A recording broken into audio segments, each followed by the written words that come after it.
Assalamualaikum dan good morning. Korang pernah dengar tak? Kalau ada angsa yang bagi telur emas, janganlah bunuh angsa tu. Kalau tak dapatlah telur tu lepas ni. I cakap pasal apa ni? I am talking about Petronas. Dan sekarang ni tengah berlakunya pergaduhan besar antara Petronas dengan Petros, which is syarikat minyak milik Sarawak. So, baru-baru ni ada berita yang kata konflik ni dah selesai secara rasmi. Dah ada sign declaration. PMX Anwar dan juga Premier Sarawak, Abang Jo, dah pun salam depan kamera, dah tunjuk kat orang. Tapi persoalan dia, on paper memanglah dah settle. Tapi betul ke benda ni akan jadi aman for many years to come? So kita ni kena tahu ya yang bila satu negeri tu mula dapat kuasa lebih ke atas satu-satu sumber negara, contohnya in this case minyak lah atau minyak mentah, kita kena tanya apa kesannya pada rakyat Malaysia? Apa akan jadi pada Petronas, pelaburan asing dan siapa yang sebenarnya akan menang in the long term? Dan benda ni sebenarnya memang boleh jejaskan ekonomi Malaysia to some extent, boleh ganggu pelaburan dan juga boleh ubah sistem minyak dan gas dekat negara kita ni. Memang ramai yang tak tahu, memang ramai yang tak nampak, tapi I janji ya, lepas habis je video ni, you guys akan nampak betapa seriusnya isu ni kalau ia berterusan. So apa lagi? Let's jom!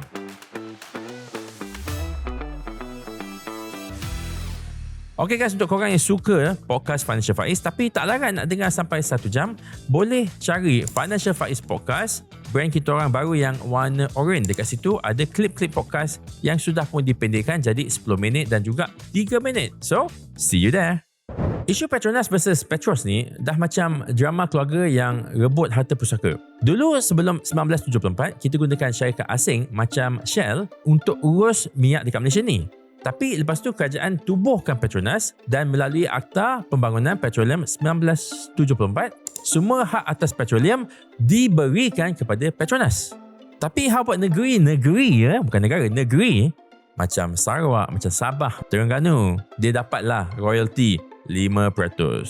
Tapi Sarawak dia counter ya, dia kata undang-undang kita pada tahun 1954 dan juga 1958 kata minyak dan gas tu adalah milik negeri. Dan kalau ikut MA 63, kami dijanjikan status rakan kongsi sama rata. So sekarang ni kita ada dua tafsiran undang-undang. Petronas kata federal law menang, Sarawak kata hak negeri kena dihormati. Dan ini bukan sekadar debate teknikal ya. This is a clash of legal frameworks. Federal law versus state rights. Dua-dua ni dia rasa dia betul. Dan inilah punca sebenar pergaduhan bertahun-tahun. Petronas dan Petros mesti kerjasama. Jangan Petronas saja. Sekarang, kita tengok timing dia. Kenapa konflik ni meletup sekarang bertahun-tahun daripada 1993 sampailah sekarang? Kenapa sekarang ni jadi isu yang dibesarkan? Jawapan dia kuasa ataupun lebih spesifik ya, political power. So Parlimen Malaysia ni ada 222 kursi. Kerajaan sekarang ni diketuai oleh PMX Anwar pegang 148 kursi. Tapi daripada jumlah 148 tu, 23 kursi datang daripada gabungan Parti Sarawak, GPS. So without them, kerajaan PMX ni akan jatuh kepada 125 kursi sahaja. So tak cukuplah menjadi majoriti besar 2/3 tu.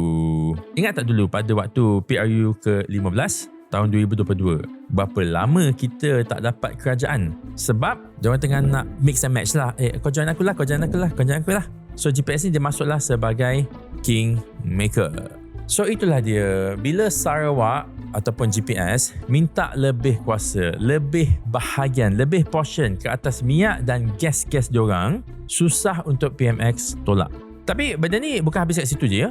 Kalau Sabah pun ikut Sarawak and ada pihak opposition dekat Sabah ni campur tangan, kerajaan PMX ni boleh tumbang. Opposition sekarang ni pegang 74 kursi.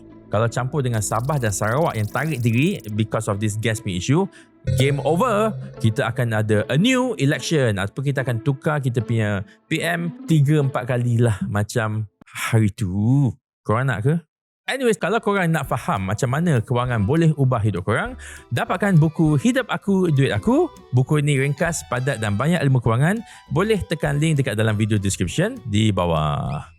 So you see, Petronas ni dia bukan syarikat biasa. Contohnya macam Public Bank, Sunway, Axiata, Celcom, Digi. Itu company biasa. Sebab Petronas ni boleh dianggap sebagai angsa bertolak emas untuk Malaysia. Diorang ni salurkan between 30 sampai 50 bilion ringgit setahun kepada bajet negara Malaysia dalam bentuk dividen Petronas. Itu yang kita selalu dengarkan. Petronas duk bagi dividen, dia bagi dividen je dekat kerajaan Malaysia. So duit itulah yang pergi jadi bayar subsidi-subsidi yang kita dapat. Contohnya subsidi petrol supaya semua orang dapat harga yang murah sedikit daripada harga pasaran. Dan duit yang Petronas bagi pun akan pergi terhadap pembangunan negara. Contohnya nak buat jalan lah, nak buat sekolah lah, nak buat hospital lah. Sampai kan EPF dengan ASB pun boleh affected ya. Sebab diorang ni pun melabur dalam bond dan juga syarikat-syarikat yang berkaitan dengan Petronas.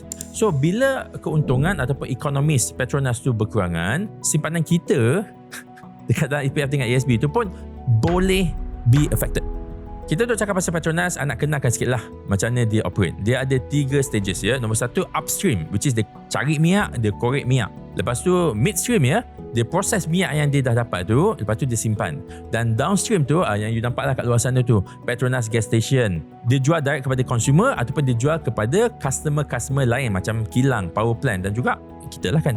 So dulunya, sebelum ni lah, Petronas dia kawal semua benda. Sekarang Petros dah ambil balik sebagai aggregator gas domestik dekat Sarawak. Apa maksud dia? Sekarang ni Petros yang akan tentukan harga gas yang dia jual kepada end user. Again end user tu tak semestinya consumer macam kita Dia termasuk kilang, semualah industri-industri yang perlukan gas tersebut. Tapi kita ingat Petronas masih lagi kena supply gas tu. Walaupun margin Petronas maybe makin kecil, so dia akan face the risk of losing money. Dan macam saya cakap tadi lah, kalau Petronas bermargin sikit atau kecil, duit yang kerajaan akan dapat daripada Petronas pun akan berkurangan. This is simple math lah. Okay, so this is the thing yang I nak korang semua betul-betul faham ya. Kalau Petronas rugi, macam saya cakap tadi, dividen EPF, ASB pun boleh turun juga sebab dua-dua ni ada pegangan dalam bisnes-bisnes Petronas. And when I say pegangan, tak semestinya pegangan saham ya. Pegangan boleh dalam bentuk bond dan juga bisnes yang lain lah.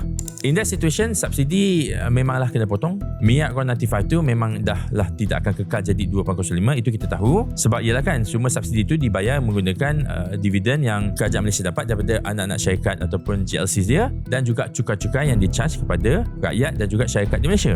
Sebab itulah kita nampak ya, kerajaan bertungkus lumus untuk menyelaraskan balik subsidi going forward. The first one being the RON95 lah, which I think is okay pun. Tapi yang kekal pasti ya, the government would still make less money going forward.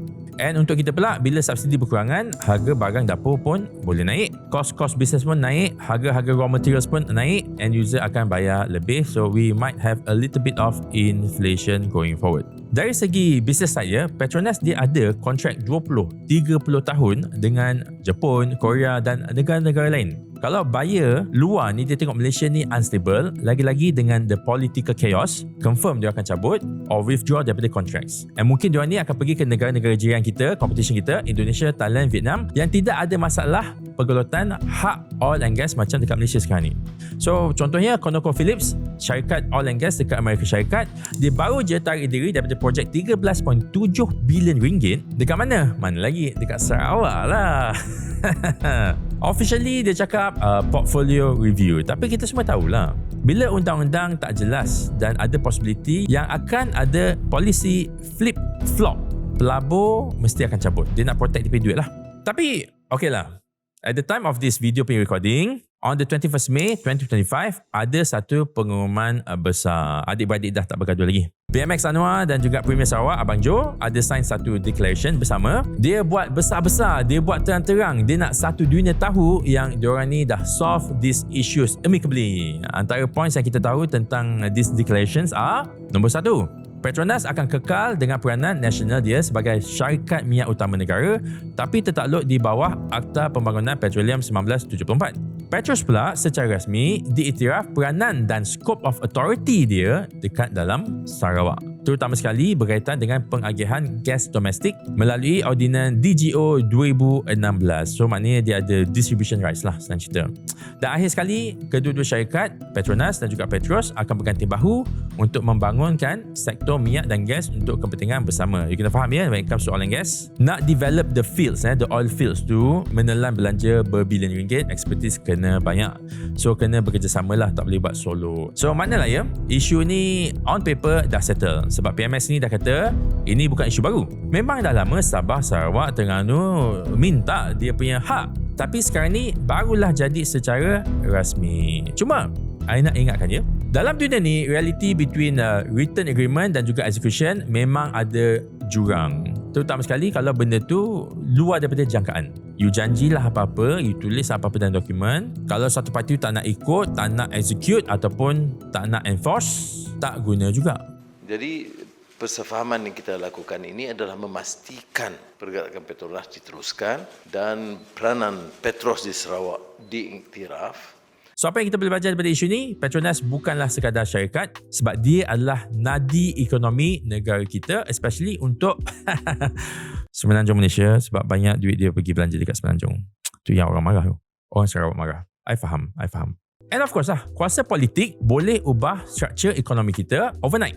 Tak percaya, you tengok dekat USA dan you tengok sekali dengan Donald Trump. So, isu ni bukan pasal Sarawak je ya. Ini adalah isu Malaysia. And I sympathize with the Sarawakians. Like I said, I really do. I just hope that all of us will win. Bukan satu pihak sahaja.